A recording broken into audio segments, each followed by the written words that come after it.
Hii imeenda kwenye kasino nambari 1 mtandaoni. Pata mizunguko au spini 100 bure kwa usajili wa mara ya kwanza kupitia pmbet.co.tz. Ligi kuu ya NBC kuelekea Dar es Salaam Derby, Stefano Aziz Ki amefunguka kinachomsibu msimu huu, ataja makocha. Tumsikilize, ni mnukuu. Stefano Aziz Ki anasema kwamba ninakiri msimu huu sijafanya mambo makubwa sana. Hili limetokana na uchovu wa msimu uliopita na nilipambana sana kuweka sawa malengo ya klabu. Sio Yanga tu, pia hata timu ya taifa yake Burkina Faso nako sikuwa na muendelezo mzuri, lakini sasa akili yangu imetulia na ninarudi uwanjani. Bahati mbaya nilipata maumivu ya mgongo, lakini nitakapokuwa sawa nitataka kuanzia hapo kwenye klabu yangu mpaka timu ya taifa kufanya mambo makubwa. Najua ambacho watu wanasema ninapokuwa sijafanya mambo makubwa, na ni kwa sababu wanatarajia vingi kutoka kwangu, hivyo nitahakikisha narudi kwenye kiwango wanachokitaka mashabiki. Sababu nyingine iliyonitatiza ni mabadiliko ya makocha Yanga, mabadiliko ya makocha Africans, na yalihitaji ujasiri wetu kama wachezaji kubadilika kwa haraka, lakini pia majeraha madogo, na vyote hivi viliondoa utulivu na kufanya muendelezo wa kiwango changu. Ni Stefano Aziz Ki amekiri kwamba hafanyi vizuri.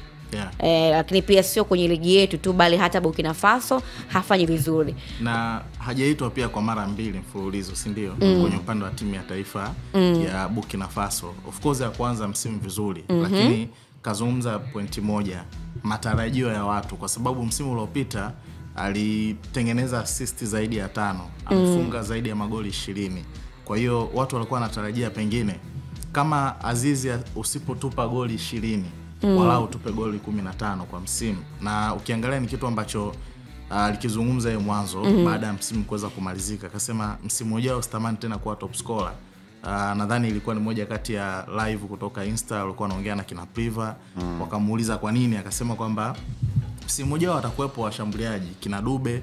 Akasema nataka nijikite zaidi kwenye kutengeneza assist kuliko kwenye kufunga. Sofa yuko mbali sana, ana assist 7, anayeongoza ana assist 12, anayefuata Pacome Zouzoua ana goli 7 na ana goli 7 pia, amehusika kwenye goli 14 kwa msimu huu, kitu ambacho sio kibaya kwa kiungo kukipata. Yani amekugawanyishia assist pamoja na magoli. Ndio maana hata mwanzo nilizungumza kwamba hichi alichokifanya Fadlu, kama ataendelea kubaki msimu ujao, kinaweza kampalia, kwa sababu malengo hatakuwa tena tuishia hatua ya nusu finali, kwa sababu kama umeonjesha watu tunaweza kwa muda mfupi kufika hatua ya nusu finali. Kwa hiyo hatua zitakazofuata, misimu itakayofuata, watu watahitaji demand kubwa zaidi. Kwa hiyo kwa Azizi nako ilikuwa ni hivyo baada ya kuonyesha. Ndio maana alianza kujihami mapema kwamba sitaki kuwa top scorer, kwa sababu alijua tu msimu nimetumia energy kubwa, lakini pia hata na pressure ambayo amekuwa akiipata kwa siku za hapa na pale.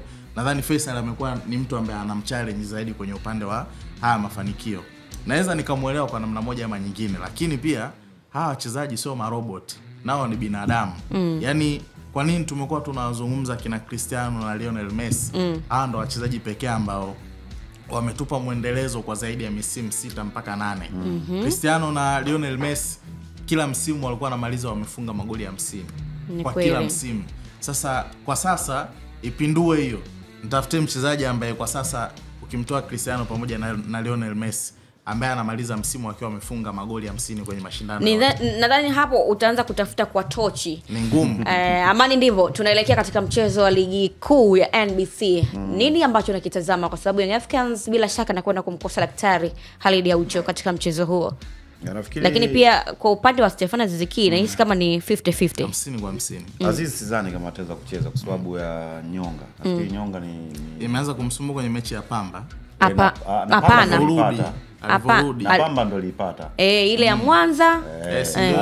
Kule nafikiri na Songea United ndo watu wakasema Azizi ni pochopocho wa Hamisa hiyo. Namfanya meneja. Ndo achanga hiyo. Utapokea simu ya Juma, hivi unamwonaje hapo nani mchezaji? Anataka andike andiko lake. Kama bwana mipochopocho inaonekana kanene. Mipocho ya Hamisa hiyo. Kwa hiyo nafikiri Yanga wanaenda kukutana na mechi ngumu sana. Na mwalimu amesema jana kwenye mkutano wa waandishi wa habari, akisema kwamba anakutana mechi ngumu, lakini nafikiri wachezaji ambao wapo hapa nafikiri na waamini na wataenda kufanya kitu kizuri kwa sababu yote ni timu moja, ndio. Kwenye mechi ya Mamelodi nafikiri ya kuepo Aucho akwecho Pacome akwepo, lakini watu walimwamini Jonas Mkude. Alienda kucheza mechi zote kuruhusu Yanga kupatikana kwa goli mechi zote mbili. Mkude ni mchezaji mwenye experience. Kuna mtu kama Shoaboy, nafikiri wao ndio wana jukumu sasa la kuweza kuliweka kifuani na kusema kwamba Aucho hayupo, sisi ngoja tukaipambanie Yanga Afrika. Nafikiri bado mechi ni 50-50. Na hata kama ulimsikiza vizuri mwalimu wa Azam, naye pia alisema kuna wachezaji wake ambao atawakosa katika mchezo. Mtasigwa, yule Mendoza sijui Santos Mendoza naye majeruhi, lakini pia mechi iliyopita tulikopo wote pale Singida Pasco Mshindo alipata injury maina kidogo. Gibril Sila pia hakuepo kabisa. Nafikiri Gibril Sila atakuepo katika ni mchezo tu. Gibril Sila ilikuwa kama mind game tu ile. Mwanzo kumuumiza kwenye mechi kama ile afa na mechi kubwa kama ni kweli kabisa. Sawa. Tumalize na hii hapa. Naona hapa Grayson Msigwa ameposti hapa taarifa ya kutoka Wizara ya Habari, Utamaduni, Sanaa na Michezo akisema kwamba hii ni taarifa kwa umma. Kufungiwa uwanja wa Benjamin Mkapa. Wizara ya Habari, Utamaduni, Sanaa na Michezo inatangaza kuufungia uwanja wa Benjamin Mkapa kuanzia muda huu leo tarehe 9 2025 ili kupisha marekebisho ya eneo la kuchezea. Ya jana usiku hiyo. Pitch hiyo bado haijakaa sawa. Lakini pia anasema timu ya wataalamu itaanza mara moja kufanya tathmini ya kina kwa madhara yaliyojitokeza. Tarehe ya kufunguliwa uwanja huo bado haijatajwa, ni kutokana na zile mvua ambazo zimenyesha. Uwanja wa Benjamin Mkapa umekuwa una shida sana huu. Na ukisoma mpaka mwisho ni kwamba kwa timu yote ambayo ilikuwa na matarajio ya kutumia uwanja wa Benjamin Mkapa wanatakiwa kutafuta sehemu nyingine. Sasa sijajua mechi ya Simba itakuwa tayari sababu ni tarehe 27 sijui ya pili. Tusiinjinie mambo. Ile ya kwanza ni tarehe 20. Mechi tarehe 20, si ndio? Leo ni tarehe ngapi? Leo tarehe 10. Kuna siku 10. Uwanja jana umeharibika sana. Na nafikiri kwa mvua ya jana ambayo imenyesha, kama ingepiga ile mvua ambayo kama ukipita Jangwani magari yapite ingekuwaje? Sababu jana mvua imepiga kawaida, lakini tumeona pitch ilikuwa ilizishi. Uwanja umekuwa na uwekezaji mkubwa sana. Na maana tunashindwa kuwa na vifaa vya kisasa vya kukaushia maji kwa sababu ukiona vile vifaa ambavyo walikuwa wanatumia ni kama ilikuwa ni sehemu ya kuanza kukwalua tena uwanja, kitu ambacho nimeona jana kulikuwa na mafagio yale ya kama ya uwanja wetu kivyetu uwanja pia hata zile njia za kutolea maji nazo zimeziba. Sasa ile ndio mifumo ambayo inabidi itengenezwe upya. Kwa sababu kama ndio hiyo inayorekebishwa. Uwekezaji uliwekwa. Lakini uwanja bado unafanya marekebisho. Ila haujakamilika. Uwanja haujakamilika. Ni msimu wangapi sasa uwanja unarekebishwa? Ni msimu wangapi? Watatu. Sasa si bado hawajawekeza kwenye, kwa sababu tumeona kule wameng'oa viti, si ndio? Kuna viti vya kijani vimewekwa hapa kidogo. Lakini jana Masteward walikaa ile eneo watu wasikae. Umeona kweli maboresho. Tumeona maboresho hapo. Taa za zamani ulikuwa ukiwasha unawasha saa 12:30 zinawaka saa 1. Hizo sasa hivi ni kipapa. Screen ile imetengenezwa. Yaani kama taa ya chumbani kwa kama Yanga walivyomtambulisha kule Gede Chamazi walizima taa na kuwasha. Kwa hapa sasa hivi inawezekana. Hapa zipo. Yaani hapa kwa Mkapa zipo. Kwa hiyo kilichobaki ni kwenye pitch. Lakini pia maboresho mengine tumeona nje wamerekebisha vizuri. Bango pale wameweka vizuri, lakini ndani ndo nilikuwa natamani sana waliojenga uwanja wa Amani wale wangetumika huko au Amahoro. Kasi yao kubwa kwa sababu wale wametumia ndani ya miezi 6 tu pekee.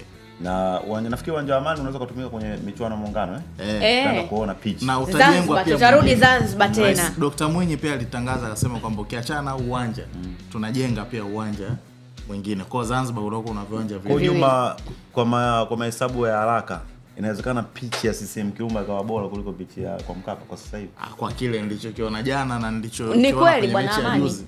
Pitch ya CCM Kirumba ni bora. Ni bora. Yule jamaa inabidi wampe nani? Meneja yule, si ndio? Yes, wampe tu bora kwa mwezi huu. Ni bwana nyinyi mambo yenu nyinyi. Umesikia point aliongea Juma?